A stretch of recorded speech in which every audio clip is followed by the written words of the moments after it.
Welcome to the LA Sober Sessions podcast. Tom, Beaulieu, great to have you here. Thank you for coming on. Great, thanks to be here. Tom, we met through my CEO, Rob, and you have been one of the main players inside the legal tort business for a long time. You are one of the OGs, as we like to say. Close to 20 years, yep. Yep. And while LA Sober is just not drinking alcohol, it's the new defined sober in my world. And while you're not LA Sober, you've been around the block and you've seen some crazy stuff. So I thought it'd be fun to have you on. I think if we can start, can you just give a little overview of who you are? Sure. I've been. You want to pull that mic a little bit closer? Oh, absolutely. To you can. Absolutely. Yeah, how's that better? Does that work? Is that good, Truman? Yeah, that's fine. Okay. Good. Okay. So, hey guys, yeah, I'm Los Angeles based. I've been doing online marketing since 2003. My first online venture was internet pharmacy. You may remember the diet pill phentermine. I was the largest online pharmacy in the United States in 2003, 2004. Due to some government regulations, that went away. The government wasn't fond of it. And I asked my attorneys, what do I do? And they said, I know these guys doing class actions. You should go talk to them. And we met, and they told me that they were doing some new creative marketing, and I showed them that maybe we need to do that differently.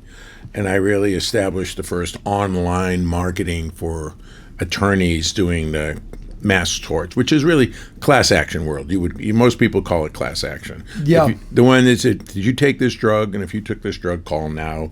You may be entitled to compensation. You've all seen it on TV, Camp Lejeune, talcum powder, Roundup, all the different cases. So since 2005, I've been a market maker in that industry and a connector. We run our own network doing lead generation and case lead generation for attorneys. And so I attend a lot of conferences, both in performance marketing and lawyer marketing and internet marketing, as well as cannabis marketing. I find that it's all conferences or where you have to get belly to belly with people and meet people to do business. Yeah. So I remember I worked for some guys back in the late 90s, early 2000s, and we were selling diet pills. And I remember those things. I mean, again, I am LA Sober for a reason because I'm very addictive. And those things were like horse pills. And it was seriously like doing a line of gack. Like they were so strong that we would just be flying. And then at the end of the day, you'd just be angry because you were just like, you just hit a wall.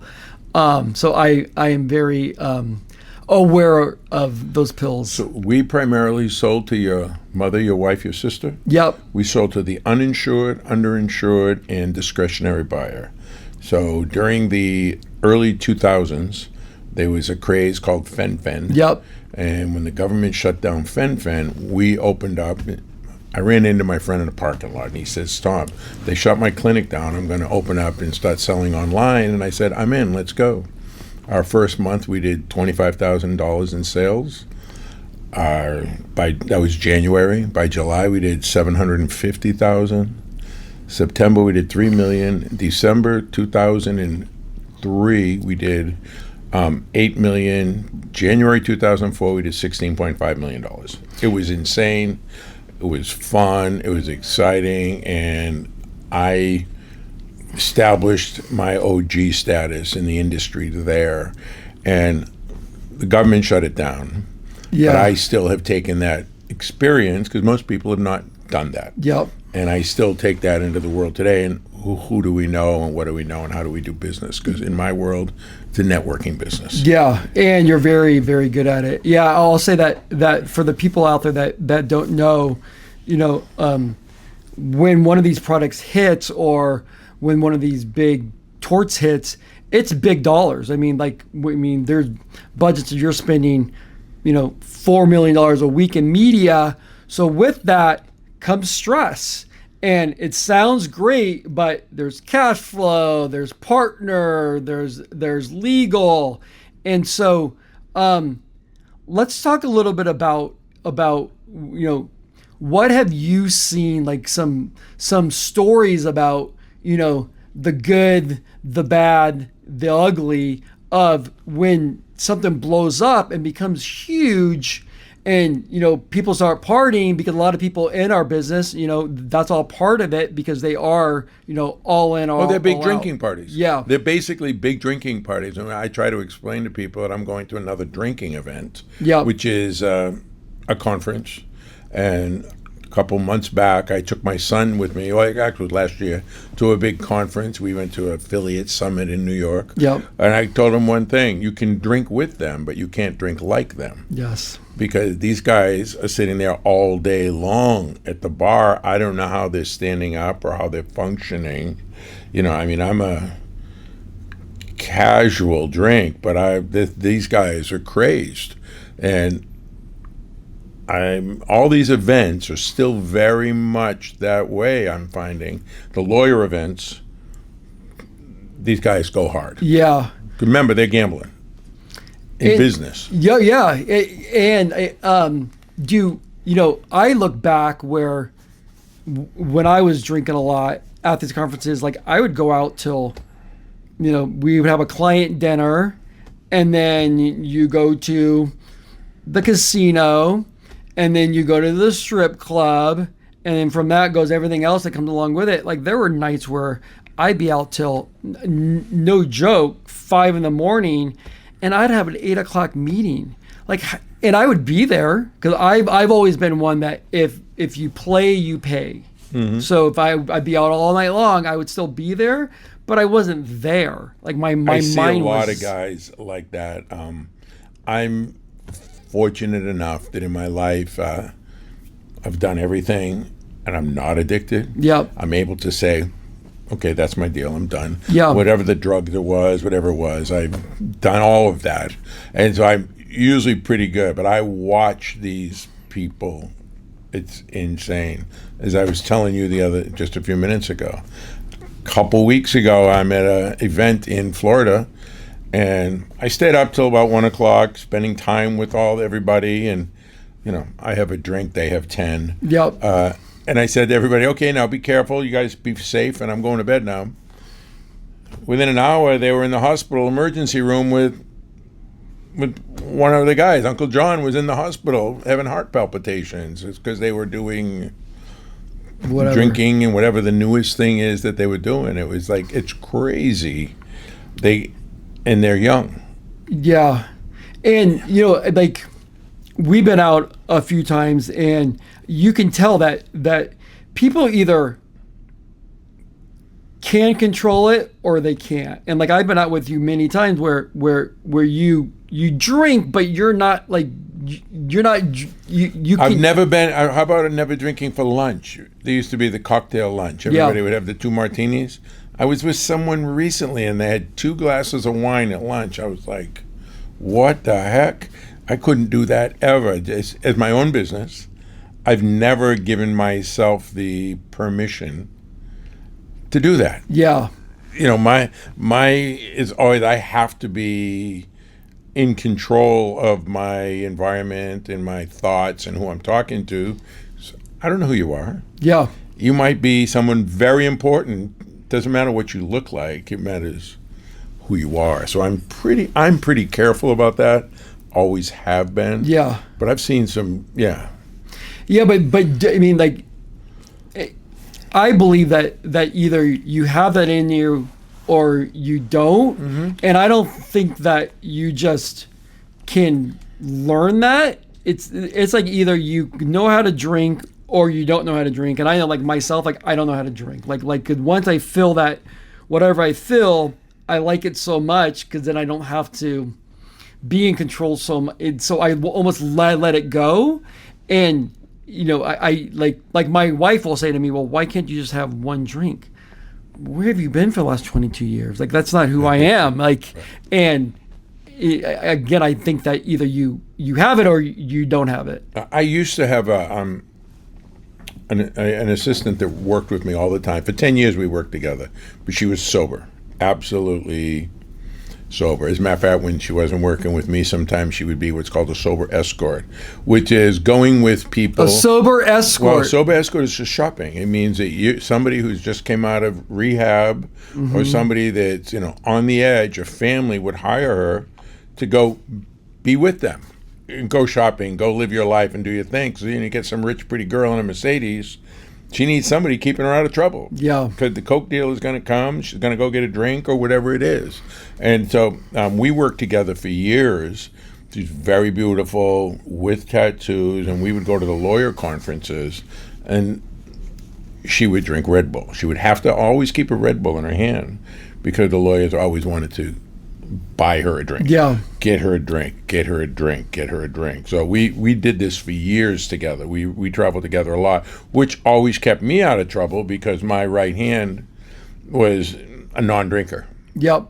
Which always helped keep me out of trouble. And together we did millions of dollars worth of business together. And I know that she's still very much in the sober community.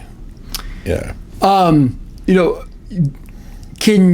you talk about any like stories you have about maybe companies in the past that you've seen get really big and because of either drugs, alcohol, porn, whatever it may be, that it's just a downfall because they can't keep it going? I think I don't have any specific story, but I think that it's just an overall situation that's happening. And like I said, even today, I probably go to an event every 8 weeks. Yeah. Some sort of a conference that I go to. And the business is at the bar. Yeah. The business is at the bar. And if you're a non-drinker, it's very hard to stay out of trouble. Yep. And I've seen very important people, they're at the bar, out of their mind, doing things they should not be doing with people they should not be doing it with, and it completely confuses me. Okay, I've seen a lot of crazy things like that. It's really interesting, and they'll pony up at the bar and be cross-eyed all day, and I'm not sure how any business is getting done. And you learn through the years who those guys are. Yeah. And more so than a one-off situations, you see them regularly all fucked up. Yeah. And I think what if you're not one of those people, because I have been those people, and I have had, you wake up the next morning and the amount of pain you go through of reliving it and trying to put the pieces together, it's unbearable because you go, fuck, I embarrassed myself. I was an asshole. Like, people look at you differently. And like, and for you to run a business or even going home to like your family after that, it's hard. Like, to really look in the mirror and say, fuck, like that's who I was last night. Like, it's not cool. And I think that's why I really looked at it and said, enough's enough. I tried to ride that bike. I can't ride that bike right. A lot of people, it becomes their personality. Yeah. It does become their persona, how they operate. But I usually try to be the one to recover somebody. Okay, move somebody along. I've got a really close friend, and I'll make sure I move her to another area. Yeah. Get her to the side and call her husband. And say, okay, time to go. Yeah. Right? Like, get you out of here. And I've done that with many friends that I've done that. Oh, here's the worst. I'm at dinner, one of those big 15 people dinners with the fish tower, what do you call it? The tower of food and all this stuff. Tower. Seafood tower. And the guy running the party He was a big time attorney. Passes right out at the table. Now everybody's looking at each other. Who's going to pay? It's like a $5,000 dinner. And I was like, it's your partner, your friend. You better get that. Better handle that. Yeah. Okay. So like that was one of the worst. And back in the day, guys walking up with crap falling out of their nose at the bar, and it's like, yeah. And actually that time, I had never met this guy who sits down next to me. We're at a bar in Vegas at a conference, and I'm sitting quietly, just quiet, by myself. Up walked this guy. Hey man, you want to go do some blow? And I was like, who are you? And then I realized I talk to him on the phone every week.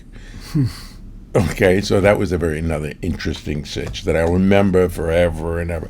And we remunerate on it often when we talk.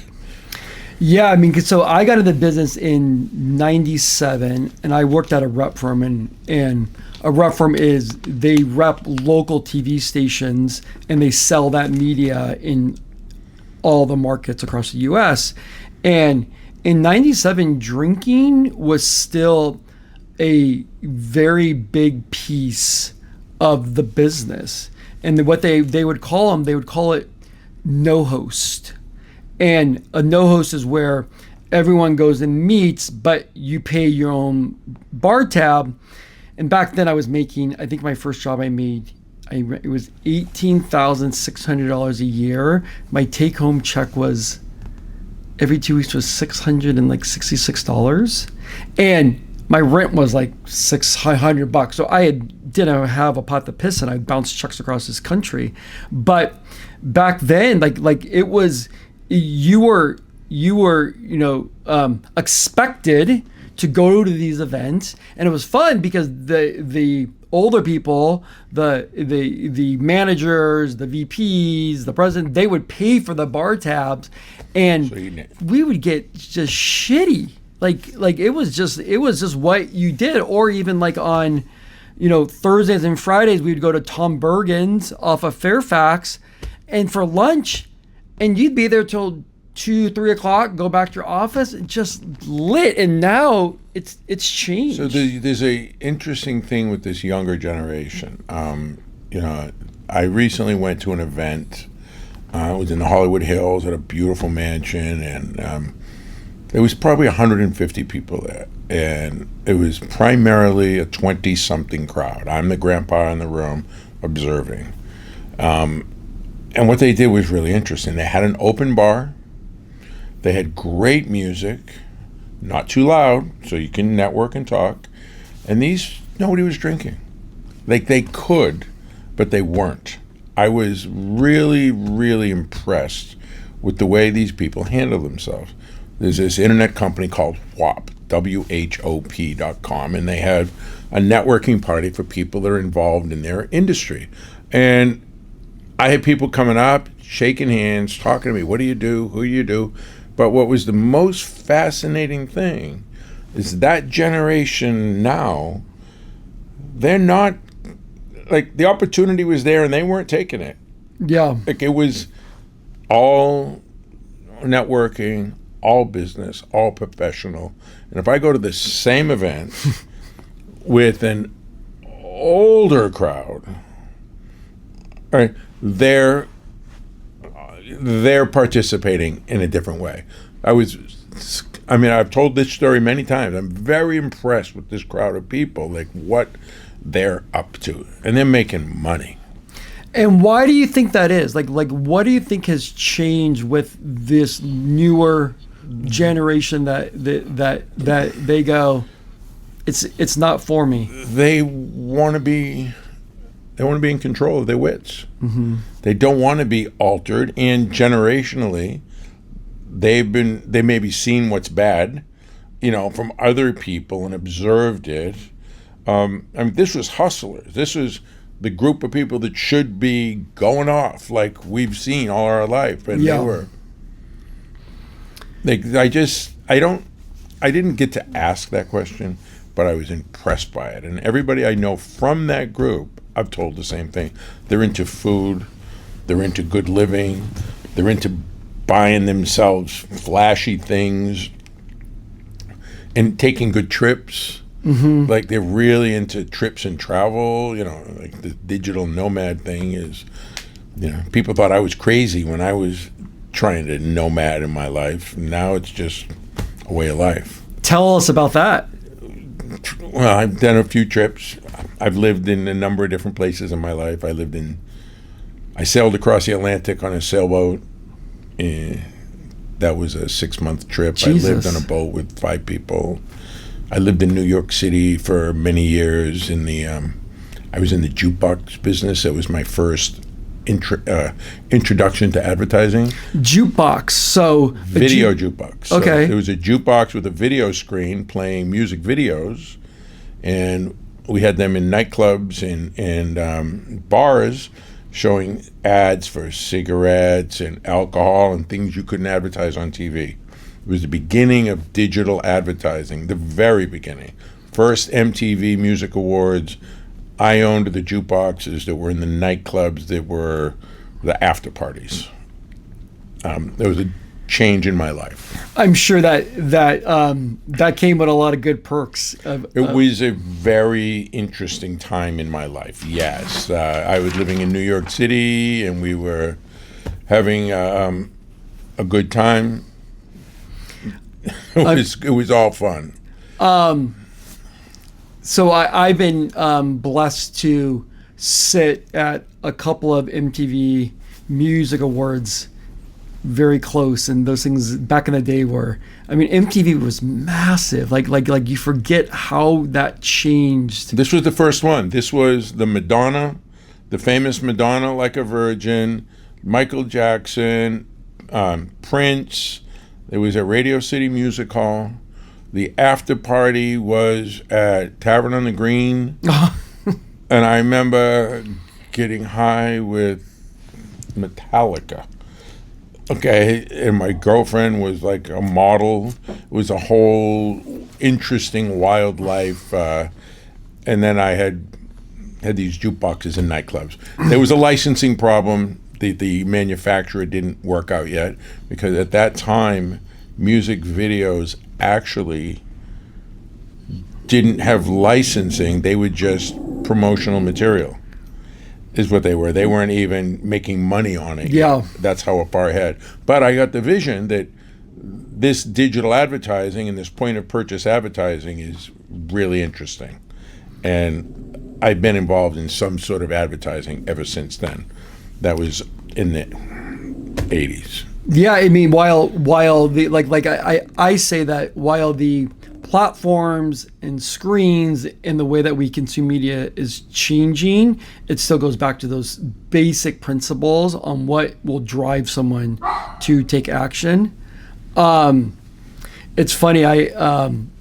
So I think it was my second trip ever to New York, and this was probably in 2002. Yeah, and I was there, and I was partying, and I was meeting a station contact. I won't say her last name. I think she passed away. Janet. I won't say her last name. And I was meeting her the next day at Tavern on the Green. Never been. Well, smart Bill back then stayed up all night, partied. Easy to do in New York. Easy to do. Partied my ass off. Had to go meet her at Tavern on the Green for like a brunch, and then go to a play. I'm not a big play guy. And Did you fall asleep? no, but you know me, I can talk. I was so quiet. All I thought about was bed. And she's like, Bill, what is wrong with you? You're so quiet. I'm like, if this lady only knew what I just went through the night before. She knew. Yeah. She probably Yeah.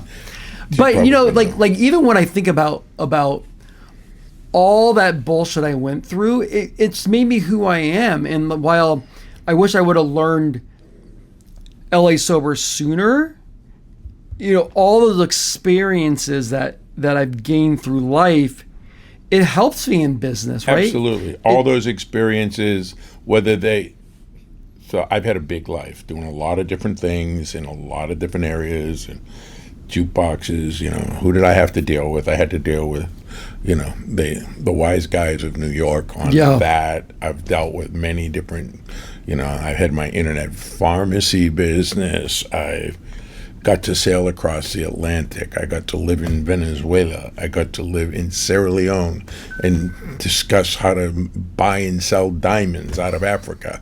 But all of these experiences have brought to who I am today to be able to allow me to be in a conversation, look at somebody in the eye and know who they are, which is, I guess, a talent. I don't know that. It's very much it's a talent. Just me being gregarious and in people's face, but apparently can be an asset. No, I mean, I do truly believe, because I think that I am also a very good judge of a person. I think, first thing, I think it comes from, if you are meeting people in person, that's what I think people have to do more these days of. Because if you meet people in person and you look eye to eye with someone, you can tell, are they bullshitting me? Are they full of shit? Do they really know what they're saying? And I think that if you're not seeing people in person and going to the events like you do, like I think it's do, getting back to that. There was a moment there where it was overwhelming. Then COVID happened and we all stepped back. I do remember the first event I went to after COVID. I was completely freaked out. Yeah. It was a lawyer event. It was a big party, and these guys were partying like rock stars, like nothing had happened. And I was like, holy mackerel, I don't even know if I'm comfortable here. Like, it was, and I know whose party it was. If I would have done things differently, I would have saved differently. Because in the industry that I'm in, it's peaks and valleys. Yep. And I've always lived like there's no tomorrow. All right. And so I would like to have more security put away. Yep. Because I've lived like it's no tomorrow every day of my life, for my whole life, since I was a young man, riding motorcycles, doing cars, doing all the things that I've done in my life, which I've started making a life story. Yeah. Which is coming out kind of interesting. GPT is helping me, but it's been I keep bullet points. Well, I can't wait to read it. I keep bullet points on my life. And so I keep bullet points on things that I can remember that are memorable. Yeah, like standing on deck at 6 o'clock at night in the middle of the Atlantic Ocean in a 50-foot sailboat, going, this is fucking amazing. Yeah. No, I can relate to that, because I look back at some of the investments I've done through the years that that were quite large for my overall wealth. And if I would have not invested in some of this money, it's millions of dollars. When I look at that, when I add them all up, well, if I would have put that $1 million in the market 15 years ago, it'd be worth $3 million now. Well, $3 more $1 million in my bank account is going to help me, retire that much sooner. Right. But I also think that's what makes people like us, right? I mean, because we dream big. We like to have a good time. We are the life of the party. Those experiences are what make you who you are also. Yeah. Those experiences are part of what provide the ability to help other people be successful in what they do and guide into what they do. I'm finding nowadays I'm doing much more consulting with people and matchmaking. It's who do I have as connections now to do matchmaking, and that's where we've been talking more. They're like, okay, I've got all these connections. How do we transition them into working with Canella? Yes. All right. My network has been online network. Well, we know that things are moving back around. Yeah. And the CTV and broadcast is more real because the internet side has become very. There's a lot of marginal data coming in, Yep. which creates questionable end results that result in bad or fraud. Fraud's a relative word. People go, they're fraudulent. Well, fraud to me would be some bad guy putting fake data through.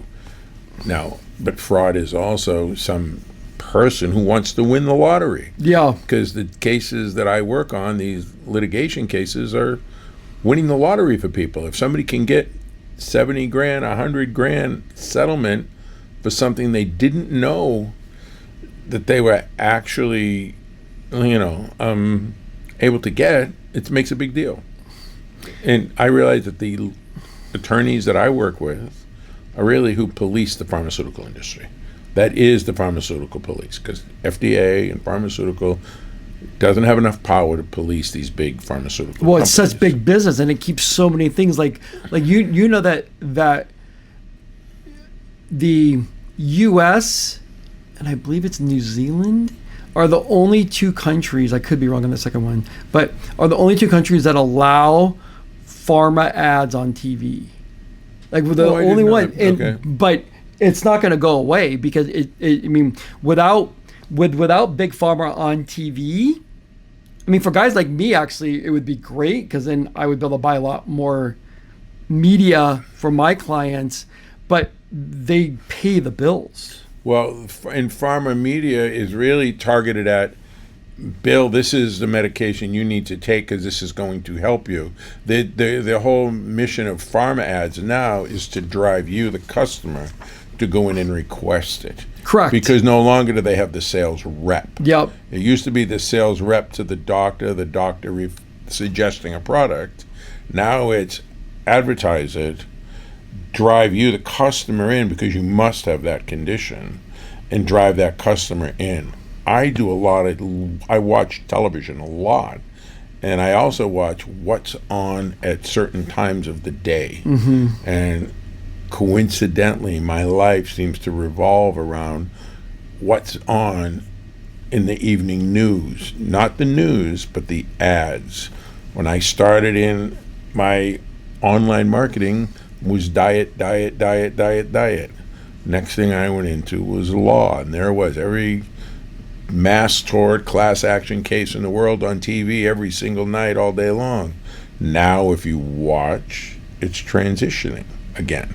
You don't see a lot of class action mass tort. It's mass tort Yep. ads on TV like you used to. You see personal injury. Everywhere. That's the number one thing. So it's interesting to watch how these things go. And my own barometer has been watching that it coincidentally, that's how my life is evolved in marketing. I think back in about my life and my overall career, and I think that the reason why I've been successful is I'm a firm believer about staying in your lane and knowing what you're good at and being really good at that. And I think a lot of times if people don't do that, I think you won't do as well. And then with that, if you don't do as well, then maybe you want to drink more, you want to party more because you want to make yourself feel better. The squirrel syndrome. Yeah. The squirrel syndrome, I completely understand it. And it's an easy thing. The opportune over here, opportunity over there, and it's totally the squirrel syndrome. And I see a lot of people, including myself, fall for that on a regular basis because there's big opportunities in FOMO 5 different areas. Yeah, FOMO is huge. What's your thoughts on this whole new sober movement that I have, right? Where we're not boozing, but we're doing THC, we're doing microdosing. What's your thoughts on it? I was one of the first online advertisers for cannabis in LA.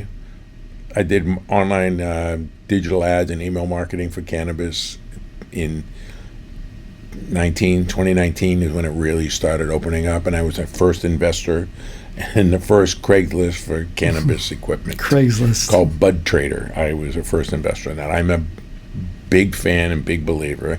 And I also know that, I mean, the statistics, not that I know, the statistics say that in states where cannabis is legal is a lower addiction rate, hard drugs. So Yep. more, it's people who have easy access to cannabis have a higher, a lower rate of addiction to narcotics. It's been seen. Look at Ohio compared to California, things like that. I'm also a big CBD fan. I like CBG. I find CBG really good for my arthritis. I definitely have a lot of arthritis, and so I've seen a lot of it. The cannabis today, for me, is a little strong. Yeah. All right. It's a little bit strong for me. Yep. I think it's really interesting. The microdosing is really an interesting subject matter, and everybody's doing it from young to old. Yep. I was at one of those events, and there's 3 or 4 people standing around, maybe 5, and they're suits and not suits, and next thing you know, everybody's pulling out, well, I got this one, I got that one. It's like, okay, you guys are crazy. But they were literally all pulling out their own little concoction that they had acquired of some sort of mushroom. I don't know what it was, but it was like funny to me because, you know, I have pretty little package ones that I share with friends, mostly when I go to conferences. Yeah. Okay, and back in the day when cannabis was legal in California and not in the rest of the country, I used to bring the little gummy juicy fruits to all the conferences. Cause The gummy juicy fruits, I like remember that one? You know, Juicy fruits. remember the little juicy Yeah. fruit looking ones, right? Yep. I used to bring them to events because the guys from Texas were like, this is amazing. Yeah. All right? Like, so yeah, it was one of my how you get business, win friends and influence people. Yeah. I truly believe that this time around, me getting sober from booze, microdosing really helped me. Because when I first went cold turkey not drinking, I was doing a lot of microdosing, and I believe it was enough of an escape to keep me by not drinking. And I think that when you do things like that, you can really dive deep into your thoughts and the amount that you can see from people, because even with a little bit of a microdose, what you hear and what you can see and what you analyze in your brain is far beyond what I do when I'm completely sober. Okay, yeah. Oh, Yeah. no, absolutely. You have an enhanced awareness. Yeah. I mean, I come from a generation where, we used to do big old bags of mushrooms back in the day. Yeah, like caps, and yeah. Where now like Where you could grow your own in the fish tank, in the apartment, and look at it on Monday and know that that's going to be full size on Friday, and that's my weekend, what we're doing. Yeah. I wish I had pictures of that, because that was actually Oh real yeah, thing. I have some pictures of that stuff from back in the day. Don't you look back on it in terms of like weed, where we used to buy weed from a dealer? Like you'd have to buy weed from a dealer, meet them in a parking lot, or they come to your house for weed. Like, and it just shows you that these big corporate companies were lobbying to keep the weed out because they didn't want it to interfere with the weeds and with the booze sales, as well as for pharma. Like, it's weed. Well, there's going to be some changes. There's a lot going on in that world right now, and absolutely, everybody had their guy. And what's happening now is it's corporately overtaxed. Okay, it's creating some other difficulties and other challenges. It's great that there's such an assortment. It's like wine. You can get what's best for you. Yeah.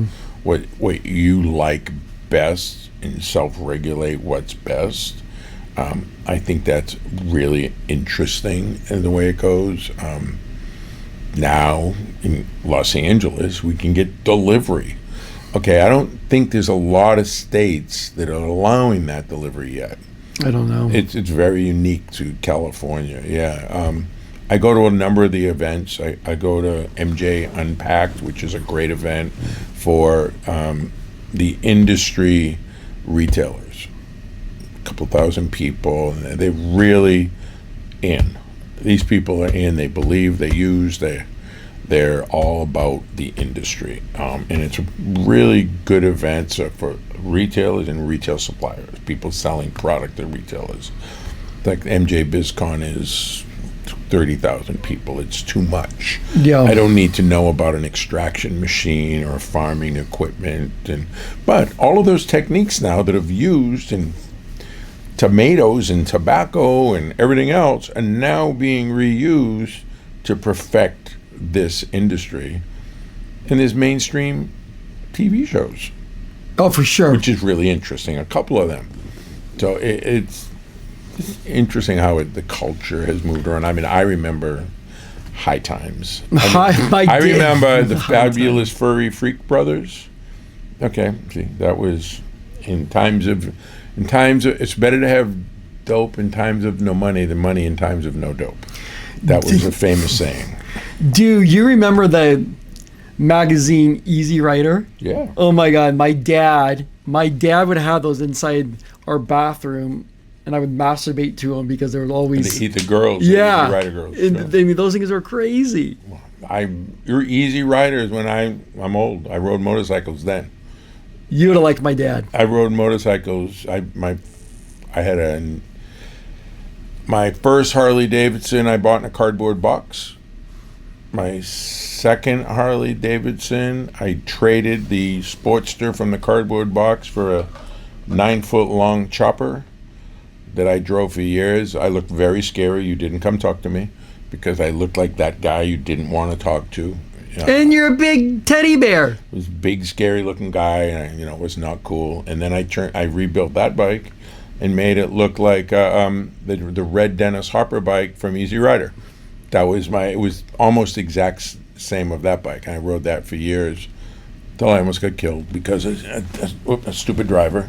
But, yes, Jesus. I was in that world when that was happening. We would go to the motorcycle events, and my whole town where I grew up, everybody rode a motorcycle. Yep. And the Jap bikes parked over there, and the Harley Davidsons parked over here. And there was always more Harley Davidsons than anything. And I've recently considered buying parts. No, not to ride, to build in the garage.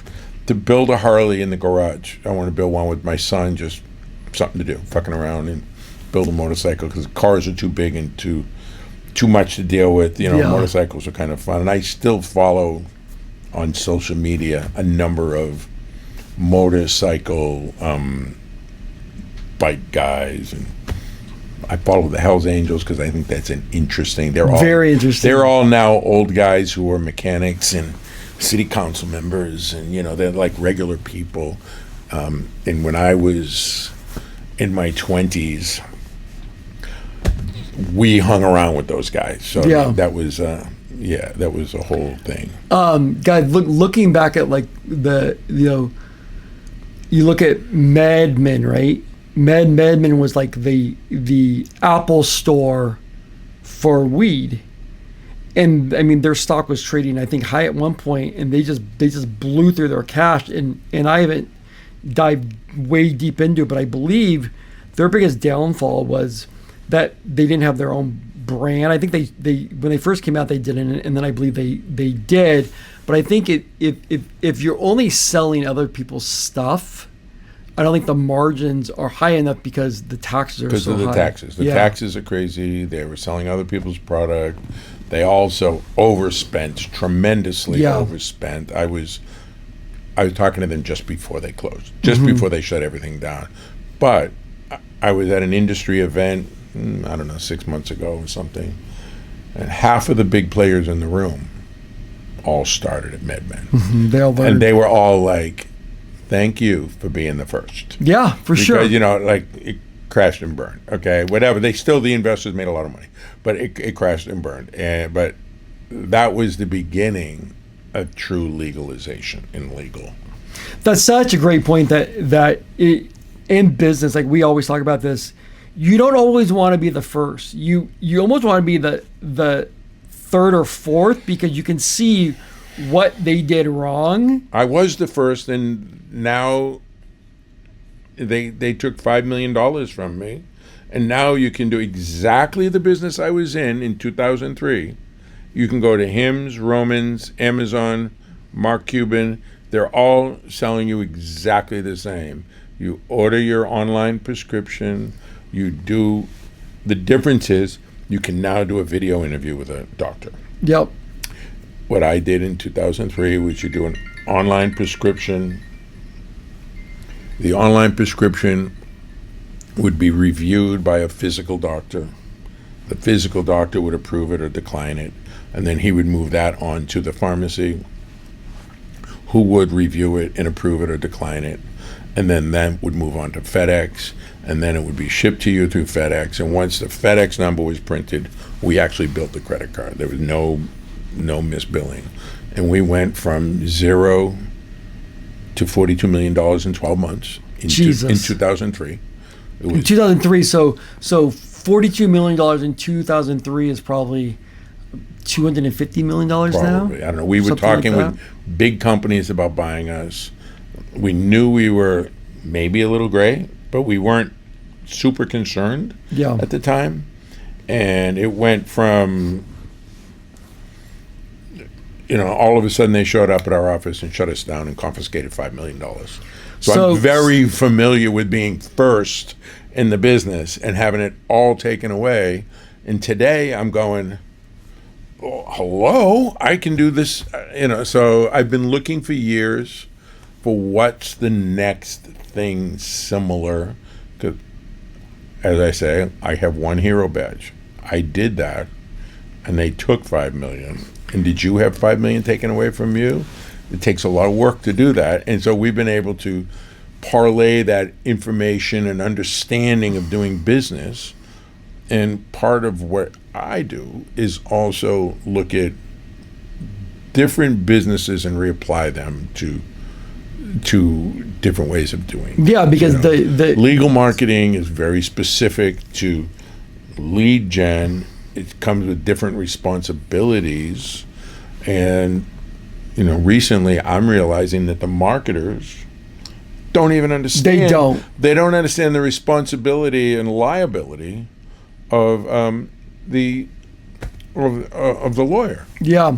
So just we're gonna end on this, but I would say that when I hear your story in 2001, you said 2001, where you were on top of the world, and the feds came in, took $5 million fucking dollars away from you, like. Most people don't get through that, right? Like a lot of people may at that point just go off into addiction because they go, what the fuck did I just do? And you've been able to get through that. You're still thriving. You and I are still working on deals, and you and I just started to do these deals. And so, kudos to you. And I think it's a remarkable story, and I think that for anyone out there that is looking for the mastermind on how to get your lead business from A to Z or to come into these new channels, please reach out to Tom. Tom, where can people find you?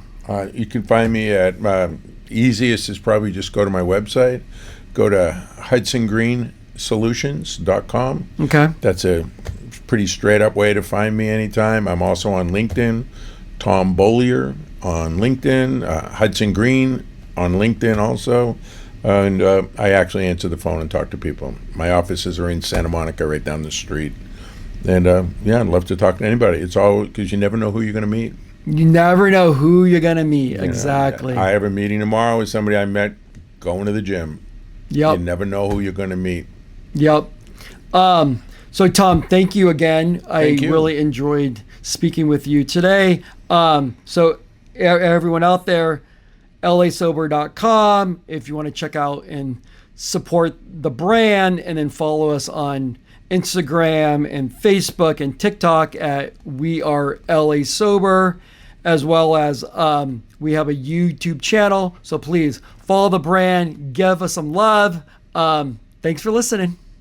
Oh, Tom, wait here. Thanks for the opportunity. Yeah, and then here I have Excellent. LA Sober. Bald guys wear hats. So make Los Angeles sober again, and then here is a Excellent. I need sweatshirt. another hoodie. Yes, hoodie. So I'll have one that says cannabis and one that says LA sober. Thanks, dude. No, thank you. It's perfect. Awesome, cool. I enjoy it. Thanks.